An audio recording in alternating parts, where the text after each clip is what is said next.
Le 14 mars dernier, 30 personnes environ ont été enlevées à Ango, dans le Bawele, au nord de la RDC, 35 maisons incendiées et des biens des civils pillés.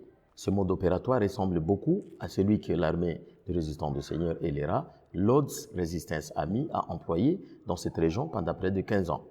Pourtant, cette rébellion ougandaise a fait l'objet d'un programme de désarmement qui s'est achevé en septembre 2023 en République centrafricaine, RCA. Quels sont les groupes armés qui continuent à alimenter les violences dans la région? Quelles sont leurs motivations?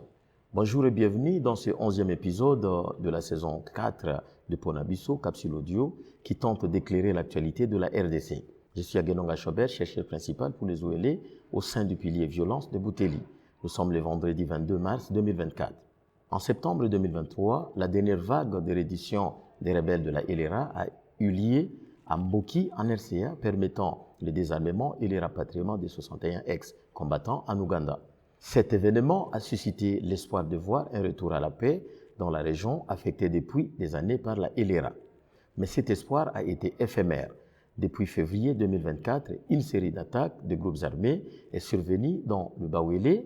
Dans la nuit du 24 au 25 février, une attaque des rebelles centrafricains a visé à la fois le membre de la communauté d'éleveurs Peul Mbororo et le membre de la communauté locale.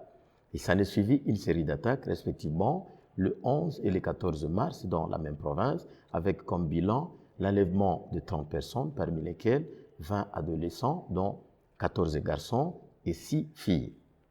Pourquoi ces attaques ressurgissent alors que la Elera, réputée pour enlèvement et enrôlement des enfants comme combattants, est supposée avoir été désarmée? Avant même le désarmement de la Elera, sa chaîne de commandement était fragilisée et ses attaques se faisaient pour des raisons de survie, bien loin de l'objectif initial qui était le renversement du régime de Kampala. C'est dans cette même logique de survie que la Elera avait rallié l'Union pour la paix en Centrafrique UPC, un groupe qui lui était pourtant rival, dont les combattants sont majoritairement de Peul et qui occupe une partie des préfectures centrafricaines frontalières et mène des incursions en RDC. Elle prétend avoir la vocation de protéger des éleveurs nomades de Peul, Mororo, contre la menace d'autres groupes armés centrafricains. Il faut souligner que l'UPC n'est pas la seule milice active le long de la frontière congolaise, où opère également un groupe d'autodéfense rival d'origine Azandé, AAKG, Azandé Anikigbe, soit les Azandés sont beaucoup tués. Un de ces groupes est-il responsable des enlèvements survenus dans le Bawele la semaine dernière? Selon les témoignages des survivants, les assaillants s'exprimaient en Pazandé et en Lingala, ce qui semble pointer à AKG. Ce groupe a d'ailleurs plusieurs fois été accusé d'enlever des enfants pour les enrôler par la suite, un mode opératoire partagé avec la Elera.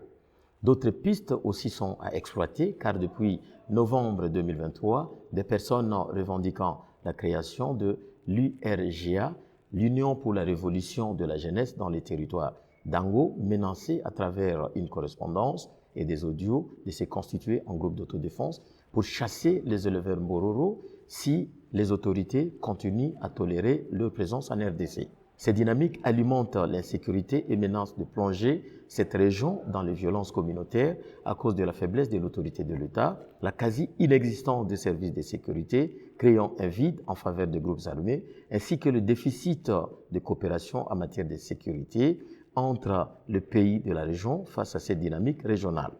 En attendant, vous pouvez rejoindre notre fil WhatsApp en envoyant GEC ou Ebouteli au plus 243 894 110 et 542 chaque vendredi sur votre téléphone. À bientôt.